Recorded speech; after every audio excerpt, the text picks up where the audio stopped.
அன்று கோயில் விழாக்களில் மட்டும் கண்டு களித்த வான வேடிக்கைகள் இன்று பண்டிகை நாளிலும் ஊர் விழாவிலும் வெடிக்கப்படுகிறது.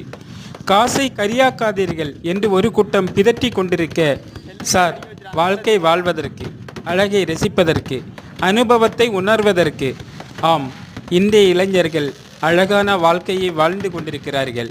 ஆம், அவர்கள் உழைக்கிறார்கள், அவர்கள் அனுபவிக்கிறார்கள். வாழ்ந்து விட்டு போகட்டுமே. வாழ்த்துங்களே.